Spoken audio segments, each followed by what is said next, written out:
Hello बच्चों, कैसे हो आप सब। आज की वीडियो में हम 8th क्लास मैथ से chapter 13 direct and inverse proportion. मेरी प्रीवियस वीडियो में मैंने आपको डायरेक्ट प्रोपोर्शन समझाया था, उससे रिलेटेड क्वेश्चन कराए थे। तो आज हम करेंगे इन्वर्स प्रोपोर्शन। अब इन्वर्स प्रोपोर्शन होता क्या है? इन्वर्स प्रोपोर्शन होता है जब कोई एक क्वांटिटी बढ़ती है तो दूसरी हमेशा कम होती है। ठीक है, अगर एक इंक्रीज़ होगी तो उसकी दूसरी क्वांटिटी क्या होएगी? डिक्रीज़ होएगी। जब इस तरह से कोई क्वेश्चन आता है तो उस क्वेश्चन को हम किस तरीके से करते हैं? इन्वर्स प्रोपोर्शन में। अगर एक क्वांटिटी बढ़ेगी तो दूसरी वाली क्वांटिटी जो भी हमने एज्यूम करी हुई है या जो भी क्वेश्चन में दे रखी है वो डिक्रीज़ हो रही होगी। अगर इस तरह से हो रहा होगा तो आप समझ जाएंगे वो क्वेश्चन किसका है? इन्वर्स प्रोपोर्शन का है। तो टू क्वांटिटीज़ में change in such a manner if one quantity increases the other quantity decreases. अगर एक क्वांटिटी बढ़ रही है तो दूसरी क्या होगी? कम हो रही है। और वाइस वर्सा, अगर एक कम हो रही है तो दूसरी क्या है? बढ़ रही है। ठीक है। अब सपोज़ कोई एक कंपनी है, वहाँ पे कम वर्कर हैं, तो कम वर्कर हैं तो उनको काम करने में टाइम ज़्यादा लगेगा, है ना। तो वर्कर कम है और टाइम ज़्यादा है, तो एक कम और एक ज़्यादा, तो इसको हम क्या बोलेंगे? Inverse proportion. और अगर इसका उल्टा, अगर वर्कर ज़्यादा है तो टाइम कम लगेगा, तो एक ज़्यादा एक कम, तो इस क्वेश्चन इस तरीके से हम इसको क्या बोलते हैं? Inverse proportion. ठीक है, आगे चलते हैं। इन्वर्स प्रोपोर्शन को सॉल्व करने का फॉर्मूला क्या होता है? हमारे पास दो क्वांटिटी हैं, एक्स और वाई। ठीक है, अब इन्वर्स हैं तो उल्टा होगा। तो x1/x2 is equal to y2/y1।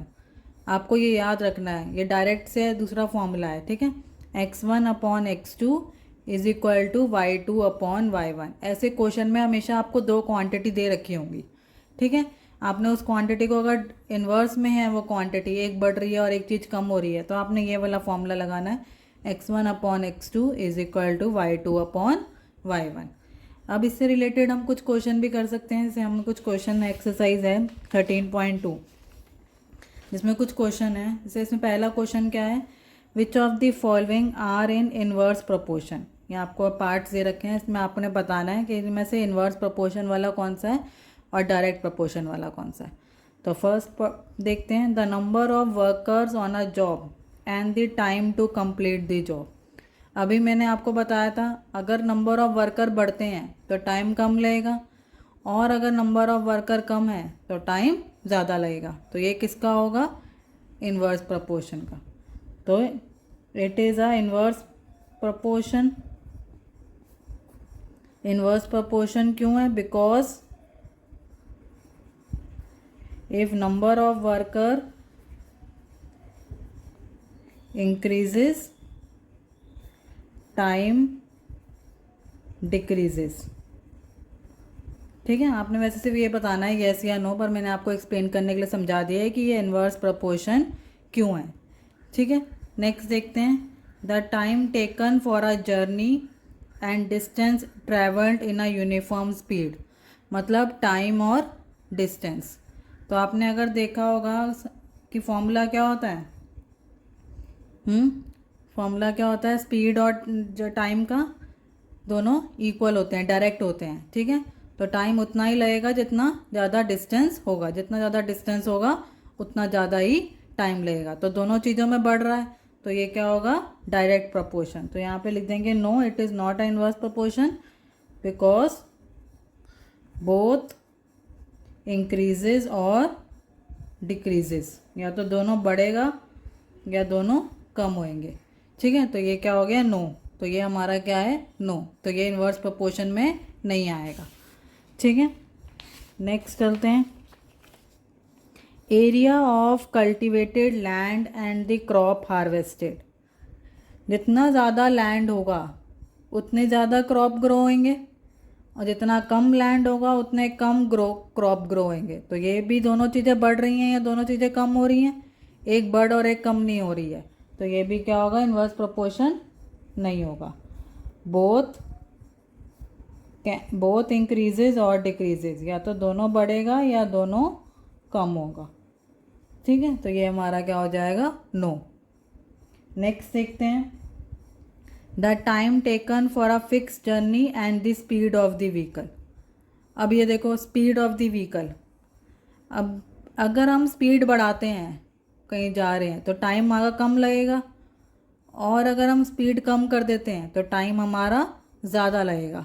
तो ये हमारा क्या हो जाएगा, इन्वर्स प्रपोर्शन। तो यहाँ आ जाएगा yes, because if speed increase time decrease, और if speed decrease time increase. ठीक है, अगर हम स्पीड बढ़ाते हैं, कहीं भी जा रहे हैं हम, अगर हम तेज़ स्पीड से जा रहे हैं तो कम टाइम पे पहुंचेंगे, और हम आराम से नॉर्मल स्पीड या कम स्पीड में जा रहे हैं तो हमें ज़्यादा टाइम लगेगा। ठीक है, तो ये हमारा क्या हो जाएगा, inverse proportion. Next, population of a country and the area of land पर पर्सन। पॉपुलेशन मतलब कितने लोग रह रहे हैं कंट्री में, और एरिया ऑफ लैंड पर पर्सन। अगर ज़्यादा लोग होंगे तो एरिया ऑफ लैंड क्या होगा, कम होता चला जाएगा।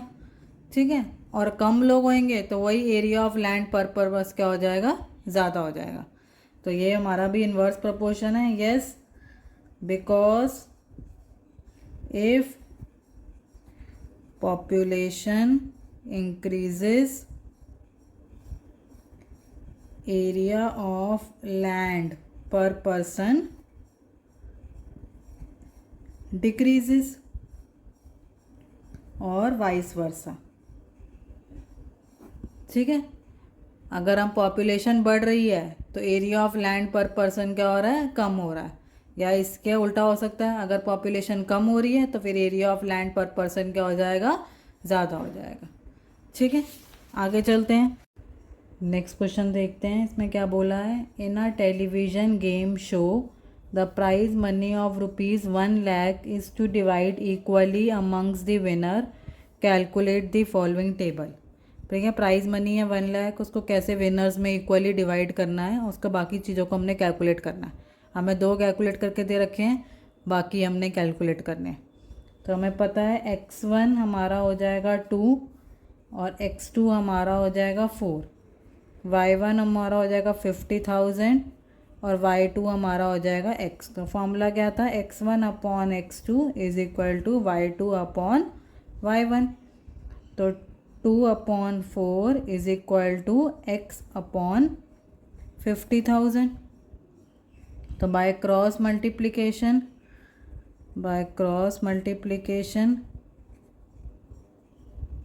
तो 2 into 50,000 is equal to 4 into X. तो x हमारा क्या हो जाएगा, 2 इंटू 50,000 अपॉन 4। तो 2 1 ज़ा 2 2 ज़ा, इसको काट देंगे तो यह आ जाएगा 25,000। तो x हमारा आ गया 25,000। मतलब जब 4 विनर होंगे तो उसको कितने पीस मिलेंगे, 25,000। ठीक है, आगे अब बाकी निकालते हैं। तो हमारा नेक्स्ट केस में x1 ये हो जाएगा, x2 ये हो जाएगा, और y1 ये हो जाएगा, और y2 x मान लेंगे। ठीक है, तो x1 हमारा हो गया 4, x2 हो गया हमारा 5, y1 हमारा हो गया 25,000, और y2 को हम x मान लेंगे। तो x1 upon x2 is equal to y2 upon y1। तो 4/5 is equal to x upon 25,000। तो बाय क्रॉस मल्टीप्लिकेशन,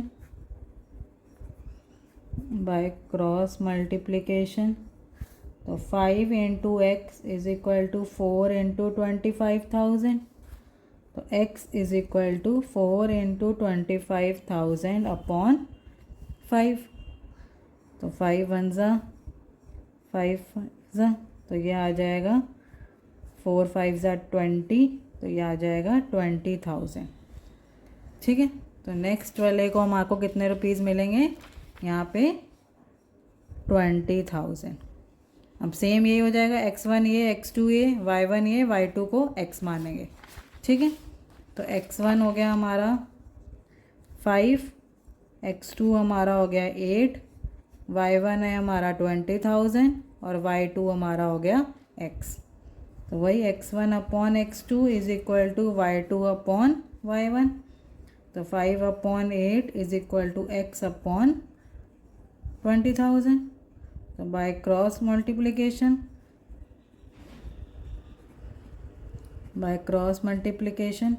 तो 8 into X is equal to 5 into 20,000, तो 5 इंटू 20,000 अपॉन 8। ठीक है, इसको कट कर लेते हैं। किसके टेबल से कट करेंगे? 4 के टेबल से कट कर लेते हैं। तो ये हो जाएगा 5,000। फिर इसको 2 के टेबल से कट कर लेते हैं। तो ये हो जाएगा 2500। और जब 25 को 5 से करेंगे तो कितना आ जाएगा? 12500। ठीक है, तो इस तरीके से हम इसको करेंगे। तो ये कितना आ जाएगा? 12,500। तो यहाँ कितना आ जाएगा? 12,500। ठीक है, आगे चलेंगे। तो ये हमारा x1, ये x2। ठीक है, उसी तरीके से करेंगे। तो x1 है हमारा 8, x2 हो गया 10, y1 है हमारा 12,500, y2 हमारा हो गया x। तो x1 upon x2, y2 upon y1। तो 8 अपॉन 10 x अपॉन 12500। तो बाय क्रॉस मल्टीप्लिकेशन, तो 10 इंटू एक्स, 8 इंटू 12500। तो 8 इंटू 12500 अपॉन 10। तो 0 से 0 कट गया। 125 को 8 से मल्टीप्लाई करेंगे तो ये आ जाएगा हमारा 10,000। तो कितना प्राइस आया? 10,000। ठीक है, ऐसे ही नेक्स्ट केस है, लास्ट केस। तो x1 हमारा हो जाएगा 10 और x2 हमारा हो जाएगा 20 और y1 हमारा हो जाएगा 10,000 और y2 को हम ले लेंगे x। तो x1 upon x2, y2 upon y1। तो 10 अपॉन 20, x अपॉन 10,000। तो क्रॉस मल्टीप्लाई करेंगे। 20 इंटू एक्स, 10 इंटू 10,000। तो 10 इंटू 10,000 अपॉन 20। तो 0 से 0 कट गया। 2 1 ज़ा और यहाँ आ जाएगा 500। तो x हमारा आ जाएगा 5,000। ठीक है, तो यहाँ देखते हैं हम दोबारा। तो 10 में हमारा आया था 10,000 और 20 में हमारा आया 5,000। तो अगर आप देखते हो तो जैसे जैसे नंबर ऑफ विनर्स बढ़ रहे हैं, प्राइस कम होता चला जा रहा है। तो इसको हम क्या बोलते हैं? Inverse proportion. तो ये इन्वर्स प्रोपोर्शन में है। जैसे जैसे विनर के नंबर बढ़ रहे हैं, ठीक है, वैसे वैसे अमाउंट क्या होता जा रहा है? कम होता जा रहा है। इस तरीके से हम इसको अमाउंट को निकालेंगे। ठीक है, आगे चलते हैं नेक्स्ट क्वेश्चन पे। नेक्स्ट है, Rehman is making a wheel using spokes. He wants to fix equal spokes in such a way that the angle between any pair of consecutive spokes मतलब होता है एक साथ, are equal. Help him to complete the following table. ठीक है, अब होता क्या है? जैसे व्हील मतलब इस तरह से व्हील बना रहा है और स्पोक इस तरह से, स्पोक्स मतलब पाइप जैसे। ठीक है, इस तरीके से उसने ज्वाइन करना है और इनके कॉन्जिक्यूटिव एंगल निकालने हैं हमने। ठीक है, तो ये हमने बाकी हमें 2 करके दे रखा है, बाकी हमें निकालना है। तो उसी तरीके से करेंगे हम। x1 हमारा हो गया 6, x2 हमारा हो गया 8, y1 हमारा हो गया 60, y2 को हम x मान लेंगे। तो x1 upon x2, y2 upon y1। ठीक है, तो 6 upon 8 is equal to x upon 60। तो बाय क्रॉस मल्टीप्लिकेशन, ठीक है, तो x कितना हो गया? 6 मल्टीप्लाई 60 अपॉन 8। 6 multiply 60 upon 8। तो कैसे काटेंगे इसको? इन दोनों को किससे काटें? 2 के टेबल से काट लें। 2 3 ज़ा 6, 2 4 ज़ा 8 और 60 जाता है किसी के टेबल में, 4 के टेबल में। 4 1 ज़ा 4 और ये आ जाएगा 15। तो x हमारा आ जाएगा 3 इंटू 15। तो ये आ जाएगा हमारा 45 डिग्री। तो यहाँ कितना आ गया? 45 डिग्री। ऐसे ही x1 x2 y1 y2। ठीक है, तो x1 हमारा हो गया 8, x2 हमारा हो गया 10, y1 हमारा है 45 डिग्री और y2 हमें निकालना है। तो x1 upon x2 is equal to y2 upon y1। तो 8 upon 10 is equal to x upon 45। तो by cross multiplication 10 into X 8 into 45। तो x क्या हो जाएगा 8 इंटू 45 अपॉन 10। इसको काट लेते हैं पहले 2 के टेबल से। 2 4 ज़ा 8, 2 5 ज़ा 10। इसको 5 के टेबल से काट लेते हैं। 5 1 ज़ा 5, 9 ज़ा। तो x आ गया 4 इंटू 9 36 डिग्री। ठीक है, आगे चलते हैं। x1 हमारा 10 है, x2 हमारा 12 है, y1 हमारा 36 है और y2 हमारा x है। ठीक है, तो x1 upon x2 is equal to y2 upon y1। 10 upon 12 is equal to x upon 36। तो क्रॉस मल्टीप्लाई करेंगे। 12 इंटू एक्स 10 इंटू 36। तो 10 इंटू 36 अपॉन 12। तो 12 1 ज़ा 12 3 ज़ा। तो x क्या हमारा आ गया 30 डिग्री। ठीक है, तो जब 10 स्पोक्स लगेंगे तो x हमारा आएगा 36 और जब 12 लगेंगे तो x हमारा आ जाएगा 30 डिग्री। तो जैसे जैसे नंबर ऑफ स्पोक्स बढ़ रहे हैं एंगल क्या हो रहा है, कम हो रहा है। तो ये भी हमारा किसका क्वेश्चन है, इन्वर्स का क्वेश्चन है। ठीक है, अब इससे रिलेटेड कुछ क्वेश्चंस हैं। उसने बोला है are the number of spokes and the angle formed between the pairs of consecutive spokes are in inverse proportion. Yes, because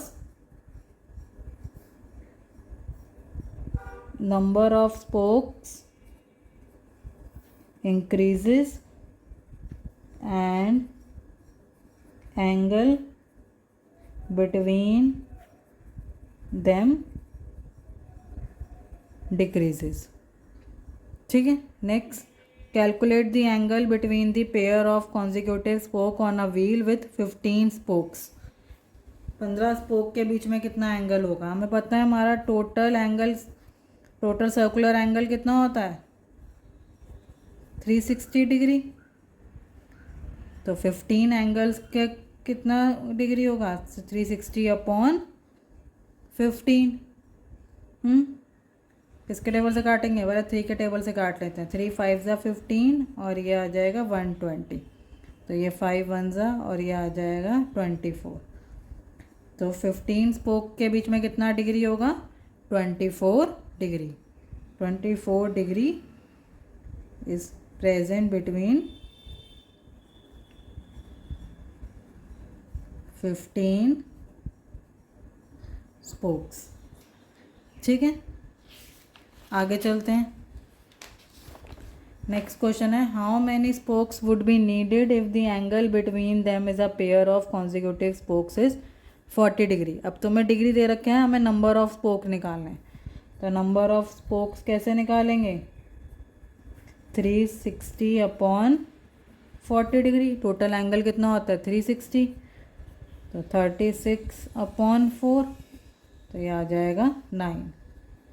ठीक है, तो कितने स्पोक्स होंगे जब 40 डिग्री का एंगल होगा 9 स्पोक्स होंगे। इस तरीके से हम इन क्वेश्चंस को सॉल्व करेंगे। आई होप आपको समझ में आया होगा। Thank you so much for watching.